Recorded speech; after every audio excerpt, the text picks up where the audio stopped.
So dear student, welcome back to my channel maths with Palash সোজা। আজ নিয়ে এসেছি জিওমেট্রির বেশ কিছু ফিগার।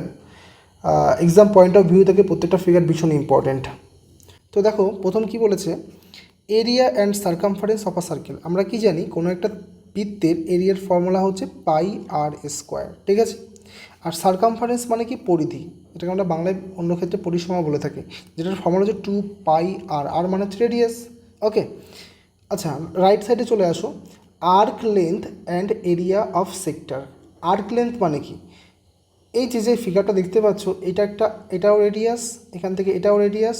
তাহলে এই এই রেডিয়াস দুটো, এই যে টোটাল যে বৃত্তের পরিধি, সেখানে এই অংশটুকুকে কাট করেছে, এটাকেই বলা হয় আর্ক লেন্থ, ঠিক আছে। বৃত্তচাপ, বাংলায় বলা হয় বৃত্তচাপ। তাহলে এইটুকু যদি আমি বের করতে চাই, শুধুমাত্র এই আর্ক লেন্থটা বের করতে চাই, তাহলে কি হবে? দেখো, এই টোটালটা তো 360 ডিগ্রি কি না, টোটালটা কি 360 ডিগ্রি। তাহলে এই 360-র এই যে 2 পাই আরটা আমরা জানি, 2 পাই আরটা কি, বৃত্তের পরিধি। এটা কার ভ্যালু? 360-র ভ্যালু। কিন্তু এইখানে যে থিটা অ্যাঙ্গেলটা আছে কি না, এই যে থিটা অ্যাঙ্গেলটা, এটা আমি জানি না। তাহলে এই থিটা অ্যাঙ্গেলটার ভ্যালু কত? তাহলে থিটা বাই 360 ইন্টু 2 পাই হয়ে যাবে আর্ক লেন্থ। ক্লিয়ার? আর এরিয়া হয়ে যাবে কি, আচ্ছা, এই যে এরিয়ার ফর্মুলা কি, পাই আর স্কোয়ার। আচ্ছা, এই কার ভ্যালুটা 360-র ভ্যালু, তাহলে আমাকে থিটার ভ্যালু করতে হবে। তাহলে ultimately theta by 360 by pi R square হয়ে যাবে কি, এই বৃত্তের যে অংশটা, এই অংশটুকুর এরিয়া হয়ে যাবে। ক্লিয়ার? তারপর দেখো, এরিয়া অফ সেগমেন্ট। সেগমেন্ট মানে কি, দেখো, এই একটা বৃত্ত, ঠিক আছে। এই যে হচ্ছে সেগমেন্ট, এই অংশটুকুকে বলা হয় সেগমেন্ট। ক্লিয়ার? তাহলে এইখান থেকে দেখো, এই যে হলুদ যে পোর্শনটা, যেটা আমার সেগমেন্ট হয়ে যাচ্ছে, এইটুকু যদি আমার এরিয়া বের করতে চাই, তাহলে আমি এই টোটাল পোর্শনটুকুর এরিয়া বের করার পর তার থেকে যদি আমি এইটুকু মাইনাস করি, এই ত্রিভুজের ক্ষেত্রফলটা মাইনাস করি, তাহলে তো আমার এই সেগমেন্টের এরিয়া বেরিয়ে যাবে। আচ্ছা, এই টোটালটুকুর এরিয়া এইমাত্র কী পেলাম আমরা, theta by 360 into pi R square. তার থেকে আমাকে এই ত্রিভুজের এরিয়া মাইনাস করতে হবে। আচ্ছা, এইটা আমার আর, এইটা আমার আর, মাঝখানে দুটো বাহুর, সমান বাহুর মাঝখানে একটা অ্যাঙ্গেল থিটা দিয়েছে। তাহলে সেক্ষেত্রে যদি আমি এই ত্রিভুজের এরিয়া বের করতে চাই, তখন আমার হাফ ইন্টু আর স্কোয়ার সাইন থিটা হয়ে যাবে। তাহলে আমি টোটালটার থেকে যদি আমি এইটুকু মাইনাস করি, তাহলে আমি সেগমেন্টের এরিয়া পেয়ে যাবো। ক্লিয়ার? আচ্ছা, এখানে দেখো, a diameter substance a right angle at the circumference of a circle. দেখো, এইটা হচ্ছে ডায়ামিটার। এই ডায়ামিটারটা এই বৃত্তের যে কোনো সার্কামফারেন্সে অলওয়েজ 90 ডিগ্রি অ্যাঙ্গেল করবে। লাইক এইটা ডায়ামিটার যদি হয়, তাহলে এইখান থেকে এই যে পোর্শন, এই অ্যাঙ্গেলটাও কিন্তু 90।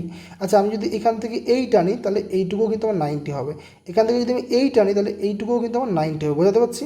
তাহলে এটা হচ্ছে অলওয়েজ 90 ডিগ্রি হবে। তারপর দেখো কি বলেছে, perpendicular bisector of a chord. Perpendicular মানে কি, লম্ব। পারপেন্ডিকুলার মানে কি, লম্ব।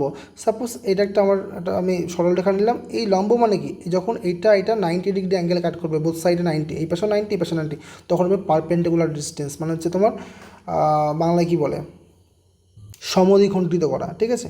তো দেখো, এই সেন্টার থেকে যখন একটা কর্ড, এটা একটা কর্ড, ঠিক আছে, যখন বোথ সাইডে ইকুয়াল পোর্শনে ভাগ করবে, তখন হয়ে যাবে সেটা পারপেন্ডিকুলার বাইসেক্টর। কী হবে? Perpendicular bisector. কী বললাম? কর্ডকে যখন সমান দুটো অংশ ভাগ করবে সেন্টার থেকে, তখন সেটা পারপেন্ডিকুলার বাইসেক্টর হয়ে যাবে। ওকে, আচ্ছা, রাইট সাইডে চলে আসো। A radius drawn to the point of a tangent is perpendicular to the tangent. আচ্ছা দেখো, সিম্পল ভাষায় দেখো, এটা আমার একটা বৃত্ত, ঠিক আছে।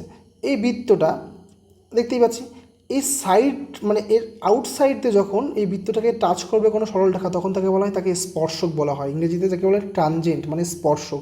আচ্ছা, আমি যদি এখান থেকে টানি, তাও সেটা একটা স্পর্শক হবে। আমি যদি এখান থেকে টানি, তাও একটা স্পর্শক হবে। আমি যদি এখান থেকে টানি, তাও একটা স্পর্শক হবে। এই সেন্টার থেকে এটাও 90 ডিগ্রি, যখন এটাকে যখন কাট করবে, তখন 90 হবে। এই বন্ধু থেকে যখন এই যে পোর্শন যেখানে টাচ করছে, সেটা 90 ডিগ্রি, আর এখান থেকেও এই অংশটুকু 90 ডিগ্রি হয়ে যাবে। বুঝতে পারলাম? তাহলে এই দেখো, সেন্টার থেকে যখন এই যে স্পর্শকটা আছে, যখন টাচ করে, তখন এই বোথ সাইডে 90 করে অ্যাঙ্গেল হয়, সেটাই বলেছে ওখানে। লেফট সাইডে চলে আসো। Sum of opposite angle of a cyclic quadrilateral is 180 degree. এর মানে কি, একটা সাইক্লিক কোঅর্ডিলেটারাল মানে হচ্ছে যে একটা সার্কেলের মধ্যে একটা কোঅর্ডিলেটারাল আছে, মানে চতুর্ভুজ আছে, তার অপোজিট অ্যাঙ্গেলের যোগফল সবসময় 180 ডিগ্রি হয়। বুঝতে পারলাম? তাহলে এখানে এ প্লাস সি হয়ে যাবে 180, আর বি প্লাস ডি হয়ে যাবে আমার 180। ক্লিয়ার? আচ্ছা, ওকে, এবার দেখো, angle subtended by an arc at the circumference. হ্যাঁ, is half the angle subtended at the centre. অর্থাৎ যখন কোনো একটা আর্ক, আচ্ছা এই দেখো আর্ক কোনটা, এইটাকে এই একটা আর্ক, এই তো আর্ক নাকি, এটা আর্ক।